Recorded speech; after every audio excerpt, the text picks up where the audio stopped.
मैं 25 साल की हो गई थी। मेरा नाम सुमित्री है, लेकिन मेरी माँ मेरी शादी नहीं करवा रही थी। घर में हम माँ बेटी ही रहते थे।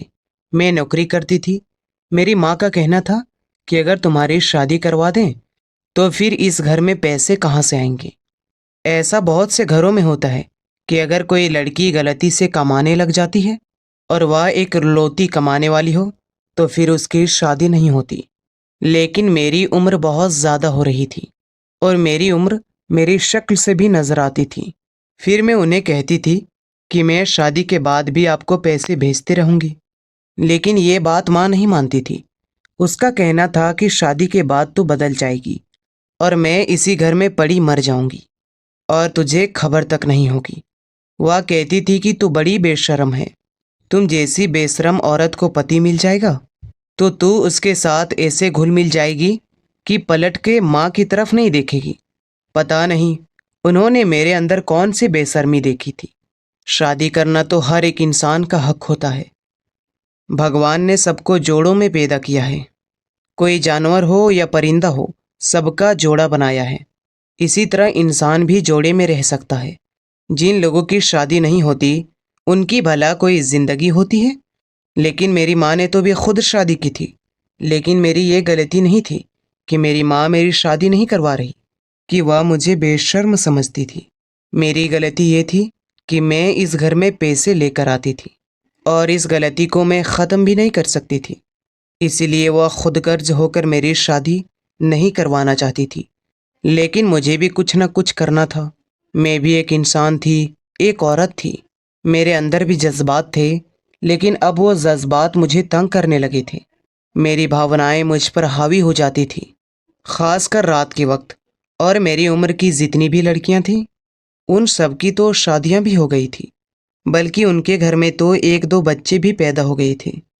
और मैं यहाँ अब भी ऐसे ही बैठी थी, उसके पास भी नहीं जाती थी, वरना वो अपने शादीशुदी जिंदगी का ऐसी ऐसी कहानियाँ और बातें सुनाती कि मेरा दिल और भी ज़्यादा मचलने लगता था। मेरी माँ कहती थी कि तेरा बाप भी छोड़कर चला गया, लेकिन आज तक उन्होंने ये हमें नहीं बताया कि वह हमें छोड़कर क्यों गया।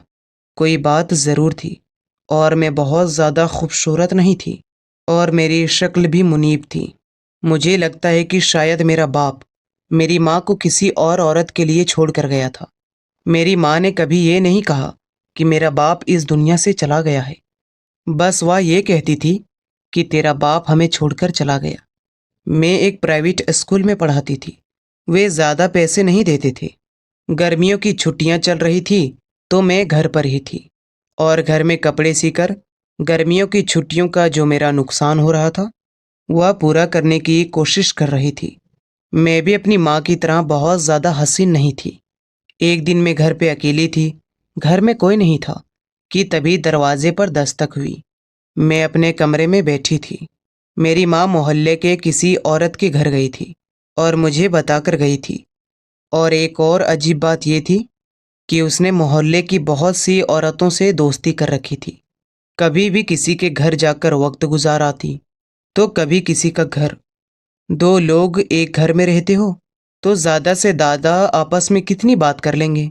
इसलिए वह बाहर निकल जाती थी और मुझे कहीं भी नहीं जाने देती थी। क्योंकि एक दिन मैं अपने दोस्त के घर चली गई तो उसने अपने भाई के लिए मेरा रिश्ता मांग लिया था। उसी दिन के बाद से मेरी माँ मुझे कहीं जाने ही नहीं देती थी और अब मैं भी नहीं जाती थी, क्योंकि जैसे ही जाती तो लोग सबसे पहले मेरे शादी का सवाल करते। चूल्हे पर दूध रखा है, उसे देख लेना। लेकिन मैं भूल गई थी, मैंने देखा ही नहीं। जब दरवाजे पर दस्तक हुई तो देखा कि दूध तो उबल रहा था। हमारे घर में गैस नहीं थी। हम गांव में रहते थे, लकड़ियां जलाया करते थे। जल्दी जल्दी दूध को उतारने गई तो मेरा हाथ जल गया और दूध मेरे पैर पर गिर गया। इतने में ही दस्तक हुई थी और जिसने दस्तक दी थी वह मेरी चीख को सुनकर अंदर ही भाग आया। मैं बुरी तरह चिल्लाई थी। शायद उसने भी सोचा होगा कि कोई मुसीबत में है, इसलिए वह सीधा अंदर ही चला आया और मेरी मदद करने के लिए मेरी तरफ बढ़ा। मुझे बहुत तकलीफ हो रही थी और मुझे उस वक्त किसी न किसी की ज़रूरत की मदद थी। मुझसे उठा भी नहीं जा रहा था। साथ ही मेरे पैर पर ठंडा पानी डाला, जिससे मुझे काफ़ी सुकून मिला। लेकिन जब मैंने देखा तो मैं हैरान रह गई, बल्कि वो कोई और नहीं, एक भिखारी था। लेकिन उसे भिखारी कहना मुनासिब नहीं होगा। उसके नैन नक्श बहुत अच्छे थे। उसकी कद-काठी भी बहुत ही अच्छी थी। बस थोड़ा काला और गंदा मैला लग रहा था। और कोई मसला नहीं था। सारे गरीब लोग बदसूरत नहीं होते, जिस तरह सारे अमीर लोग खूबसूरत नहीं होते। कुछ ऐसे भी होते हैं, वैसे तो वो गरीब होते हैं। तो इंसान सोचता है कि अगर इसका मुंह और हाथ धुलाया जाए, इन्हें अच्छे कपड़े पहनाए जाए, तो ये किसी हीरो से कम नहीं लगेंगे। ये आदमी भी कुछ ऐसा ही लग रहा था। उसने भी मदद की, पर मैंने अचानक अपना हाथ उसके हाथ से पीछे कर लिया। मैंने कहा, तुम्हारी हिम्मत कैसे हुई अंदर आने की? तुमने मुझे हाथ कैसे लगाया? उस शख्स ने कहा कि मैं तो यहाँ भीख मांगने आया था। आपकी चीखने की आवाज़ सुनी तो मदद को चला आया। भलाई का तो ज़माना ही नहीं है। अगर आपको बुरा लगा हो तो मुझे माफ़ कर दें। मैं शायद ज़्यादा ही बोल गई थी, लेकिन उसने मेरी मदद की थी। अगर वह मुझे वक्त पर उठाने नहीं आता तो मैं वहीं पड़ी रह जाती, क्योंकि मेरे पैर जले थे और मुझसे उठा भी नहीं जा रहा था। मैंने उससे कहा कि मुझे माफ़ कर दो। बस मैं बहुत गुस्से में थी। मैंने उससे पूछा, तुम भीख क्यों मांग रहे थे? क्या तुम्हें भूख लगी है? वह कहने लगा, मुझे बहुत भूख लगी है, 2 दिन से खाना नहीं खाया। मैंने कहा, ठीक है, तुम यहीं बैठो, मैं तुम्हारे लिए भी खाना लेकर आती हूँ। मैंने सॉपर्स में 2 रोटियाँ और डिब्बे में थोड़ी सब्जी डालकर सॉपर्स में डाल दिया और उसे पकड़ा दिया। उसने मुझे बहुत दुआएं दी और कहा कि आज तक इतनी नर्म से मेरे साथ कोई भी पेश नहीं आया।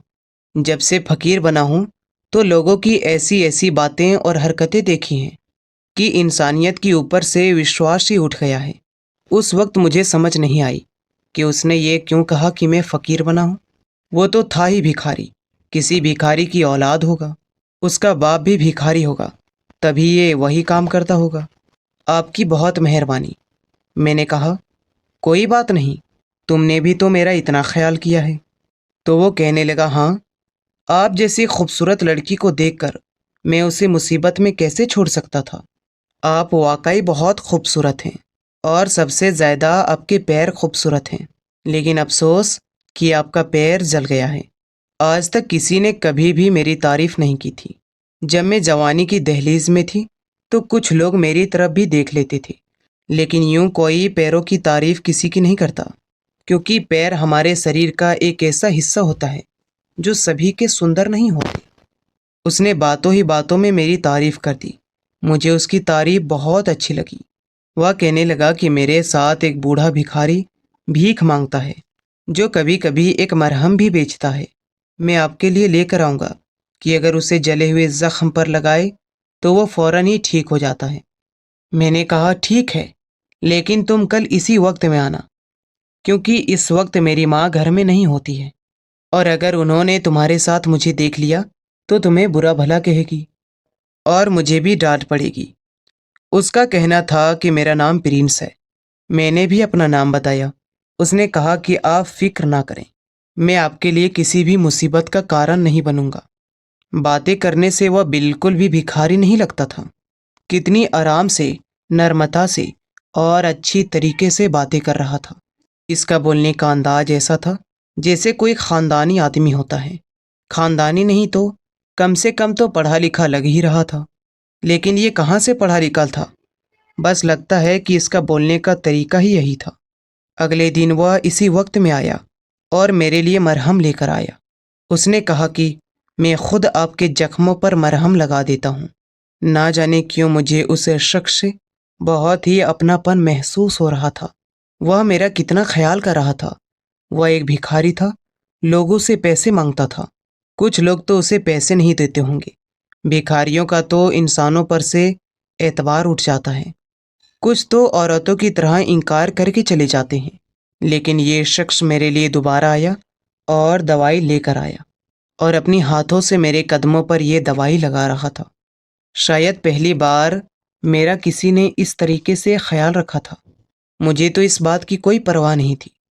कि मेरी तरफ अगर कोई शख्स इंसानियत दिखा रहा है या मेरा ख्याल कर रहा है, वह कौन है?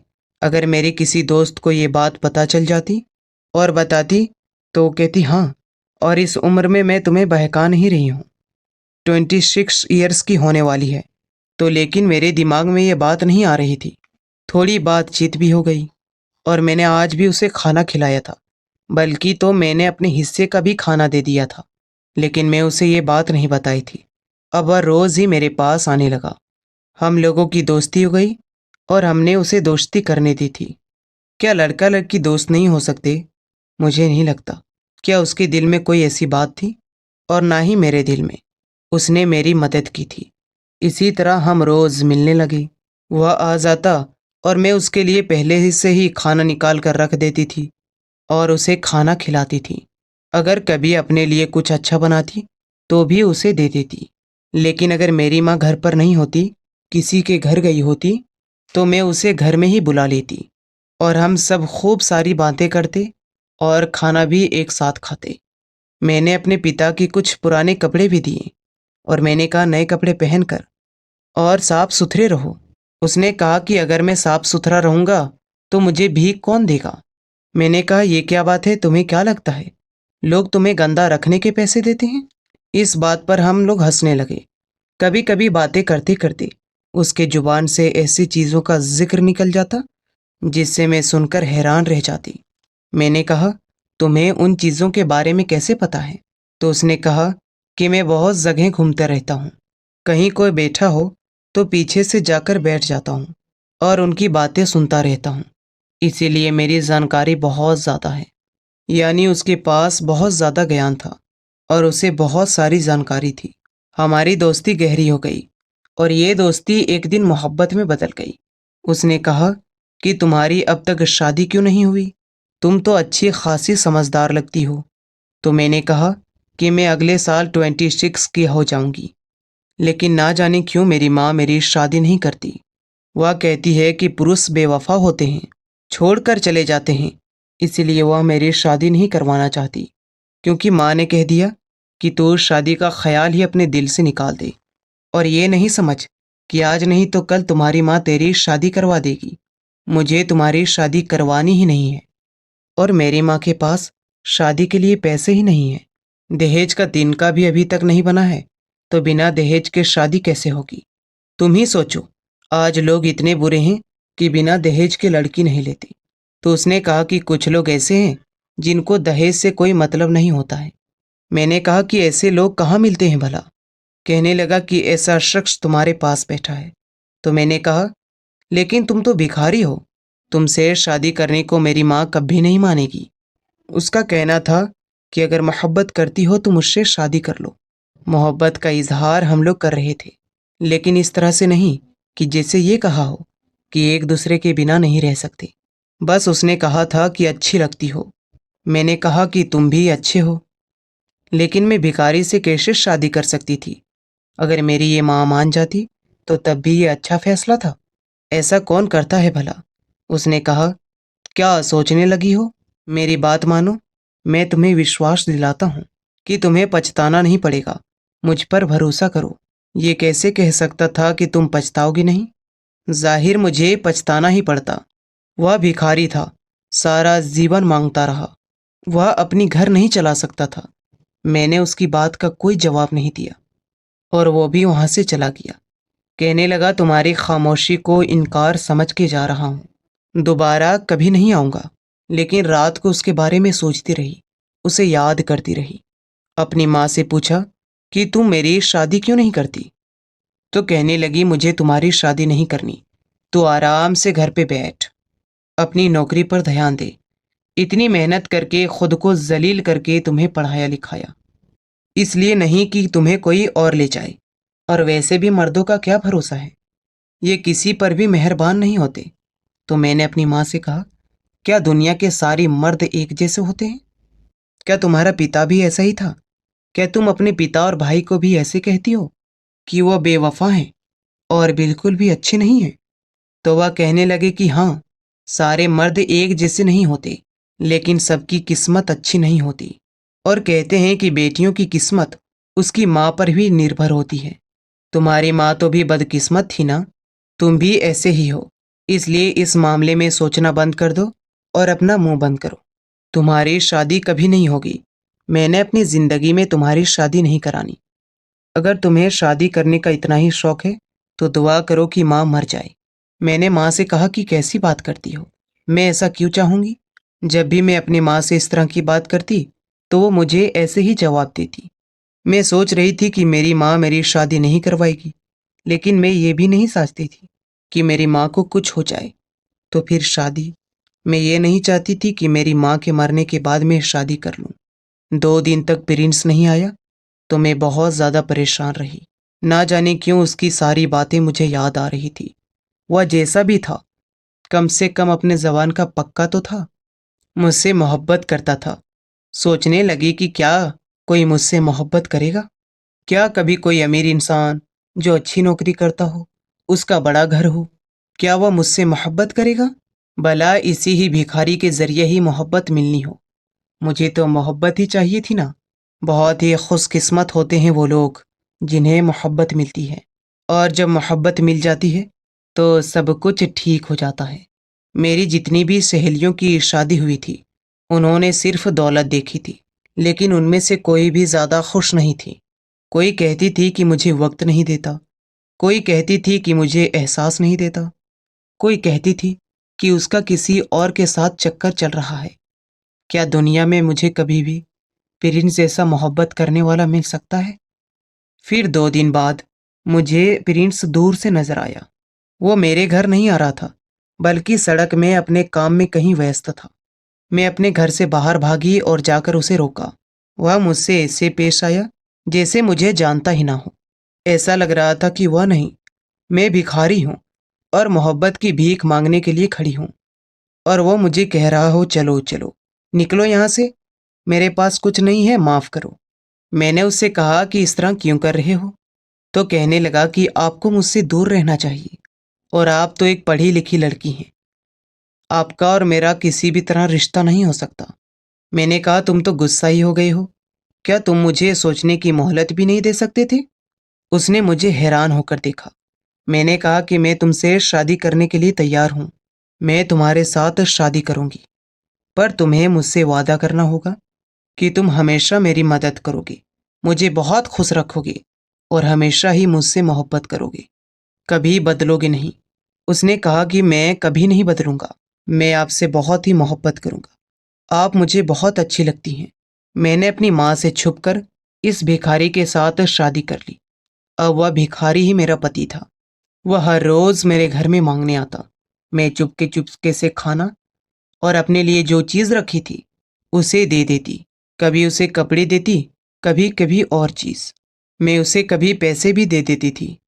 मैं कहा था कि मैं पैसे कमाऊंगी, तुम मुझसे पैसे ले जाया करो और कोई कारोबार शुरू करेंगे, अपना घर बनाएंगे, सब कुछ करेंगे। लेकिन हम एक दूसरे के लिए तरसते भी थे, क्योंकि हम दोनों एक साथ मिलकर बातें नहीं करते थे, एक घर में नहीं रह सकते थे। आखिरकार वो मेरा पति था। यूं एक दूसरे को दूर दूर से देखना और एक साथ रहना अजीब लगता है, और वो भी तब जब शादी हो चुकी है। जब शादी हो जाती है तब दिल में जज्बात बदल जाते हैं। मेरे साथ भी यही हो रहा था और उसके साथ भी हो रहा था। और एक दिन कुछ ऐसा हुआ कि मैं हैरान परेशान रह गई। एक दिन प्रिंस घर आया और उसने अपने थैले में से निकालकर मुझे कुछ दिया, जिसे देखकर मेरे पैरों तले से जमीन खिसक गई। वह 1,000 रुपए थे। मैंने उससे कहा कि ये पैसे तुम कहाँ से लाए? तो वह कहने लगा कि आपको मुझे पैसे देने की ज़रूरत नहीं है, बल्कि मैं तुम्हें पैसे दिया करूँगा। अभी मुझसे मत पूछो कि कहाँ से लाए हैं, लेकिन मैं हर रोज़ पैसे इसी तरह लाया करूँगा। तुम इन पैसों को संभाल कर रखना और अपना दहेज बनाना, क्योंकि वह दहेज कल को हमारे ही काम आएगा। जो भी चीज़ तुम्हें बनानी हो तुम बनाओ, बेड, टीवी, फर्नीचर का सामान, सब कुछ बनाकर पहले से ही रखो, और अगर पैसे बच जाएं तो उन्हें अपने पास सुरक्षित रखना। तो मैंने उससे कहा कि तुम कोई गलत काम तो नहीं कर रहे? तो कहने लगा मैं भिखारी हूँ, इससे बुरा और क्या काम होगा। चिंता मत करो, कोई गलत काम नहीं कर रहा। वह मेरे लिए हर रोज ढेर सारे पैसे लाया करता था और मुझसे बहुत मोहब्बत करता था। एक दिन माँ ने उसे देख लिया और कहा कि तुम्हें कोई और काम नहीं है, रोज इसी घर में भीख मांगने आ जाते हो। क्या तुम्हें किसी ने कहा है कि हम बहुत अमीर हैं? हमारे पास खुद कुछ नहीं है। जाओ, माफ करो। उन दिनों हमारी मौसी भी हमारे घर रह रही थी और मैं उन लोगों के सामने कुछ नहीं बोल सकती थी। प्रिंस भी वहां से चुपचाप चला गया। लेकिन मुझे बहुत बुरा लगा।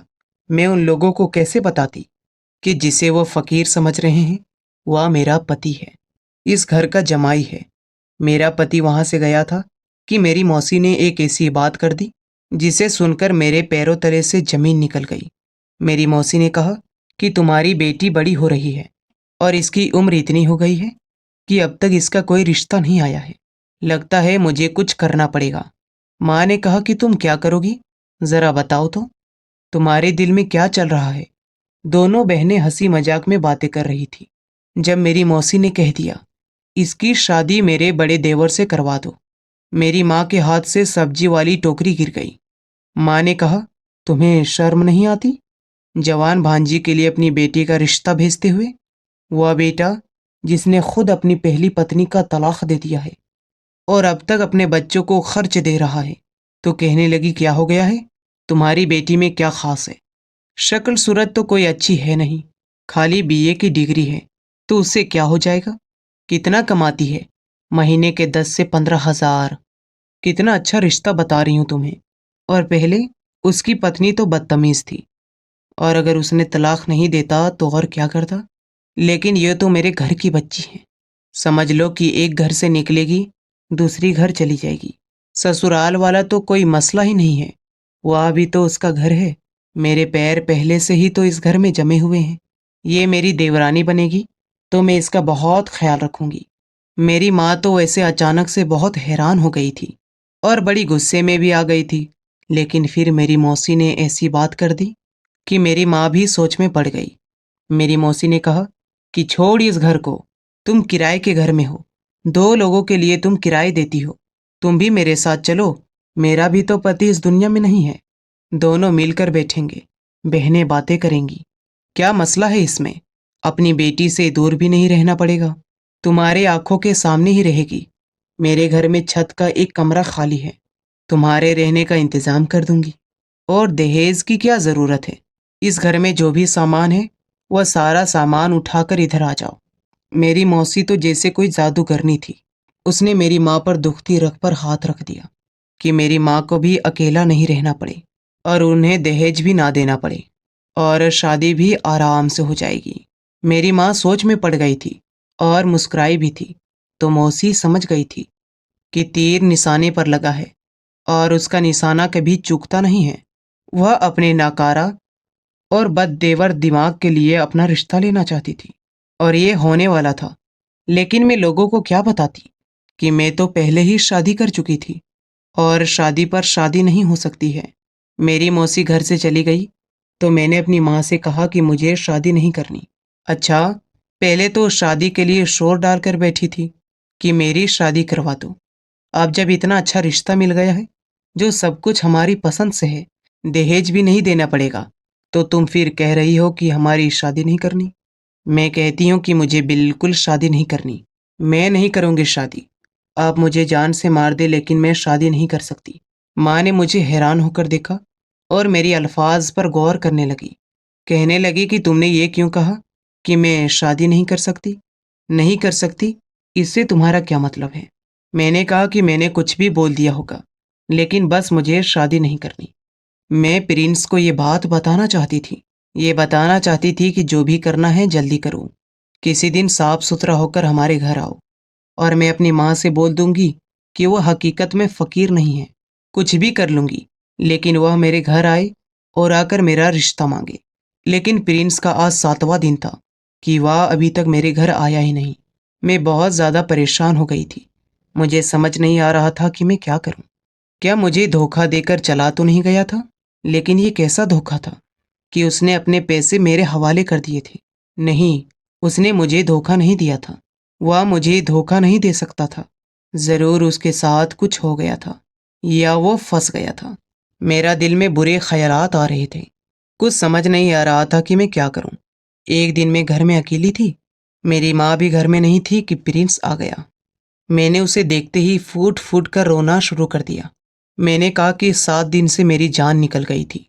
तुम पता नहीं कहाँ रह गए थे। क्या हो गया था तुम्हें? वह कहने लगा कि मैं बिल्कुल ठीक हूँ। बस एक मुसीबत में फंस गया था। तुम्हें बाद में आराम से बताऊंगा। प्रिंस को देखते ही मैंने उसका हाथ पकड़कर घर के अंदर खींच लिया, क्योंकि मेरी माँ घर पर नहीं थी।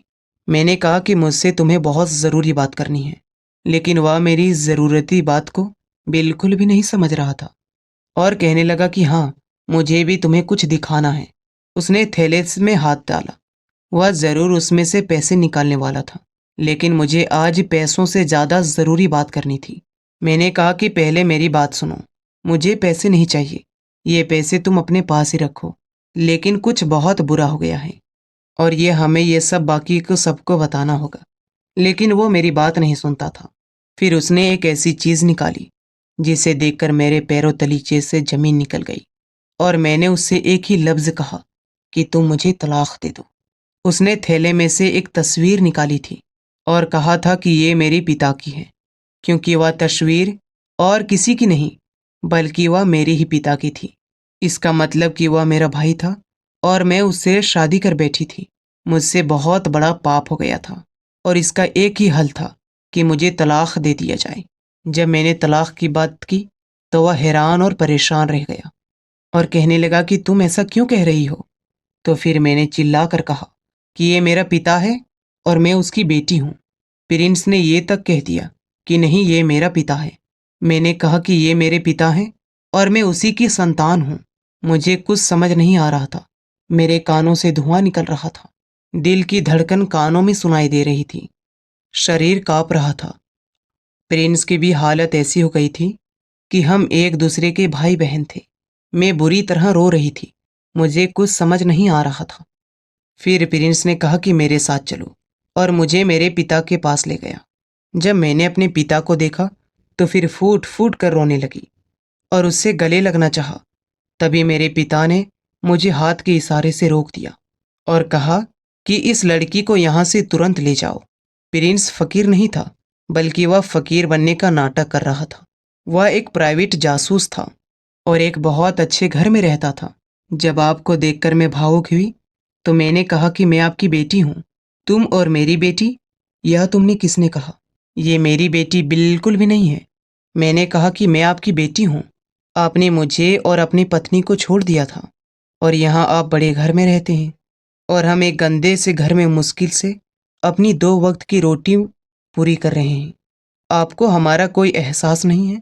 फिर मेरे पिता ने मुझे एक ऐसी बात बताई कि मेरे पैरों तलीके से जमीन निकल गई और मेरे सिर से आसमान भी उड़ गया। मेरे पिता ने कहा कि तुम्हारी माँ मेरी मंगेतर थी।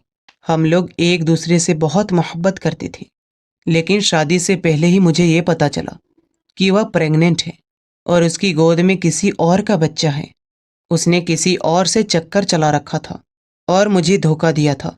इसलिए मैंने कभी भी उससे शादी नहीं की थी, बल्कि उसे कह दिया था कि वह अपने रास्ते चली जाए और मैं अपने रास्ते चला गया। मैंने उसकी तरफ कभी भी नहीं देखा।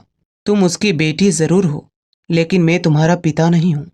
मैं इस गांव को छोड़कर शहर आ गया और मैंने यहाँ शादी कर ली। यह मेरा बेटा है। इसका नाम प्रिंस है। ये यहाँ जासूस है, इसलिए फकीर बनकर ये अपना काम को अंजाम दे रहा था। उसने कहा कि उसे किसी लड़की से मोहब्बत हो गई है और उसने उससे शादी कर ली है। अगर वो लड़की तुम हो तो मैं कभी भी तुम्हें बहू स्वीकार नहीं करूँगा, क्योंकि जैसी माँ वैसी बेटी। तुम भी वैसा ही करोगी। मैं तो अब भी सदमे से गुजर रही थी कि मेरा पति बोला कि ऐसा कुछ नहीं है। मैं इस लड़की से मोहब्बत करता हूँ। मेरे पिता ने कहा कि जो लड़की एक फकीर से शादी कर सकती है और क्या नहीं कर सकती, घर आए फकीर से उसने शादी कर ली, तो कल को क्या करेगी?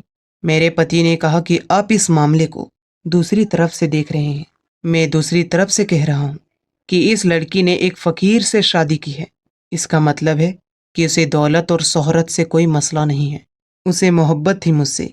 अगर आप उसे अपनी बहू स्वीकार नहीं करेंगे तो मैं घर छोड़कर चला जाऊंगा। बाप बेटे में लड़ाई शुरू हो गई, जबकि मैं अपने ही दुख में बैठी थी। वापस घर आई तो मुझे प्रिंस ने कहा था कि मैं रिश्ता लेकर आऊँगा और हम तुम्हें तरीके से विदा करके ले जाएंगे।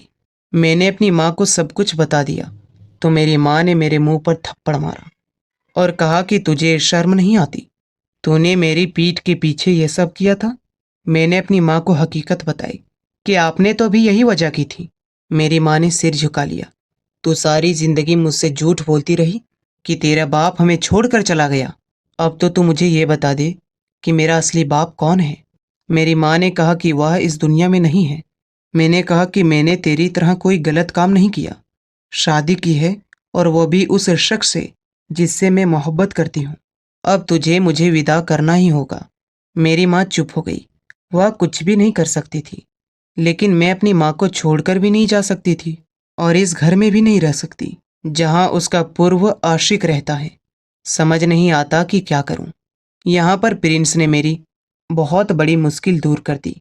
उसने कहा कि हम अलग रहेंगे क्योंकि मेरे दो भाई और भी हैं। मैं नहीं चाहता कि तुम्हारी जिंदगी ताने सुनते गुजरे। तुम्हारी माँ हमारे साथ रह सकती है। प्रिंस ने मुझे और मेरी माँ को एक अलग घर में रखा और हम लोग यहाँ खुशी खुशी रहते हैं। दुनिया की हर सुविधा हमारे पास है, लेकिन आनंद आज भी मुझ पर इस बात के लिए रश्क करता है कि तुमने बिना कुछ देखे मुझसे शादी कर ली। तुम मुझसे मोहब्बत करती हो और यही मेरा गर्व है। दोस्तों, आपको ये कहानी, ये वीडियो कैसी लगी? हमें कमेंट में जाके ज़रूर बताइएगा और हमारे चैनल को भी ज़रूर सब्सक्राइब कर लीजिएगा और साथ में लगे बेल आइकन को भी ज़रूर दबा दीजिएगा ताकि हमारी हर आने वाली वीडियोस की नोटिफिकेशन आपको वक्त पर मिलता रहे। और आप सभी का यहाँ तक वीडियो देखने के लिए बहुत बहुत धन्यवाद।